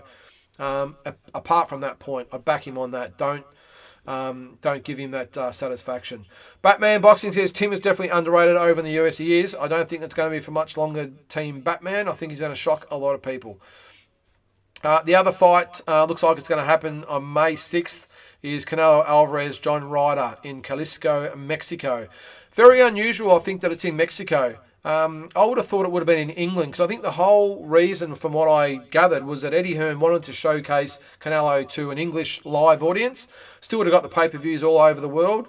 Maybe get 60, 70,000 to Wembley or whatever they were going to do it, and have a big fight for Alvarez over there. So I'm surprised it's going to be in Mexico, because apparently he's not going to get paid as much. You might lose a bit of revenue on pay-per-views, whatever it might be. So that's really surprising. I don't think... Does it really matter whether Canelo fights in front of his hometown? I don't think they really care. They all seem to travel. So that surprised me that they didn't land that fight in England. But at this stage, looks like it's going to be in Jalisco, Mexico on May the 6th. Team Batman says, I don't think Tank versus Ryan is going to happen. They seem to pretend they're going to fight before they both go on to announce other opponents. Happens all the time. It's a little bit like the Spence Crawford situation, Batman, isn't it? A lot of talk. No signatures. So I think I'm just going to put this in the basket with the Spence and Crawford one. Just send me a notification when it's signed, can you, boys? Because I'm sick of sitting around waiting for it. I just think they just make they make idiots of us boxing fans, I think. So I'm with you there, mate. The other fighters I mentioned, Josh Taylor, Teofimo Lopez, looks like May 27th or June 3rd in Scotland. I really like that fight. I think Josh Taylor wins that fight. I haven't been really impressed with Lopez since he lost to George. I think Josh Taylor wins that fight, although the weight might be an issue.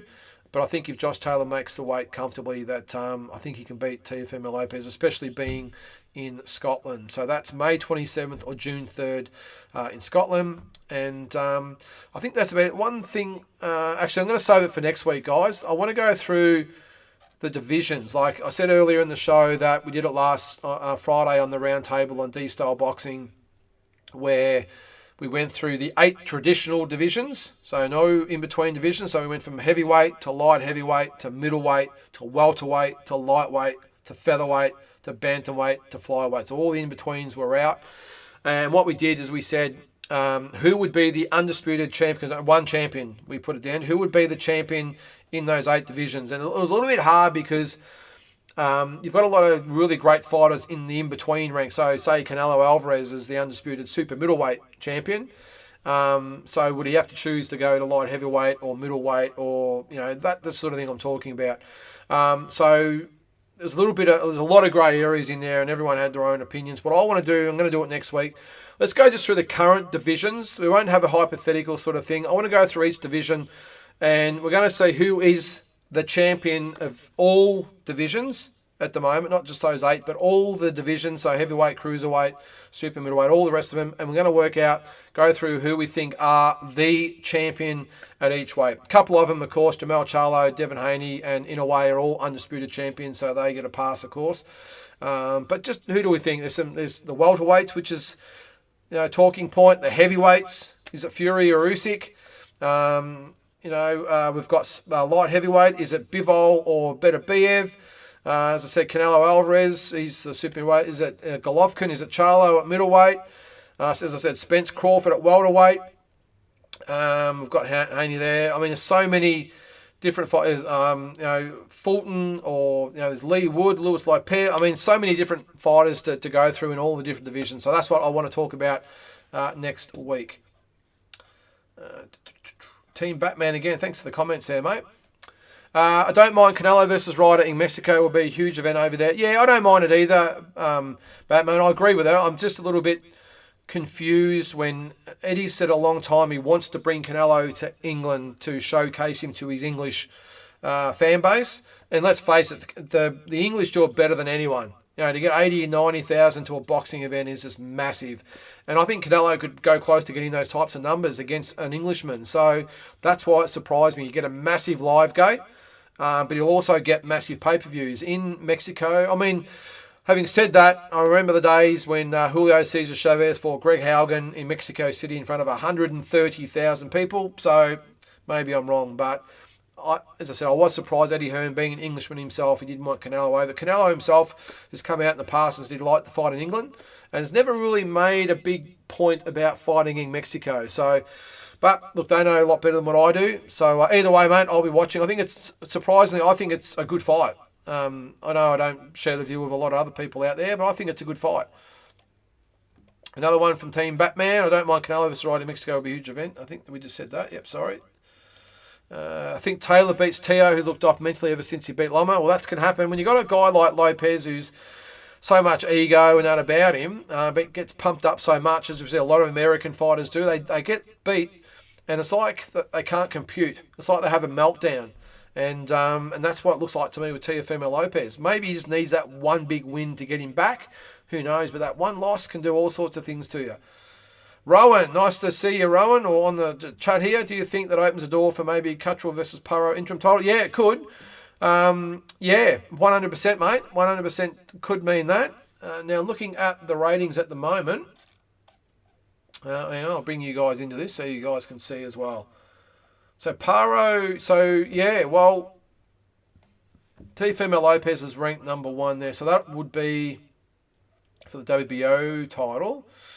Now, where's Cuttrell and all? Oh, yeah. So, yeah, vacant IBF. Yep, 100%. Now, Puolo's fighting... Is he fighting Roller Romero? So that's that one. Progress could be the other one. But then again, Liam's not ranked anywhere in the top 15. I know that can be fixed with a phone call sometimes. But, yeah, you're right. Could be the IBF title. I'd like that. That'd be a good fight. Andy says, this marinating bull crap is annoying as hell. Just fight already. Once upon a time, guys called each other out and just got it done. Now competing platforms and fan toxicity has made fighters shy.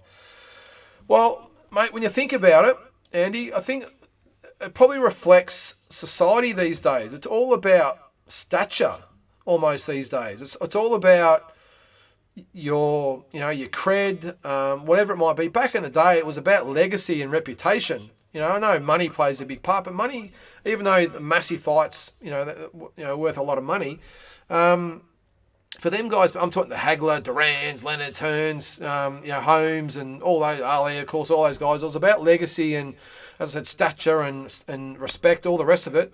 Now it's about, am I going to lose social media followers? And I can't lose my zero because that could harm my stuff on social media. And there's so many different bits and pieces involved these days, but it's almost like they're too scared to lose. It's almost, I was going to say it's the Floyd mentality, Floyd Mayweather mentality, where you've got to have the zero or your career's over.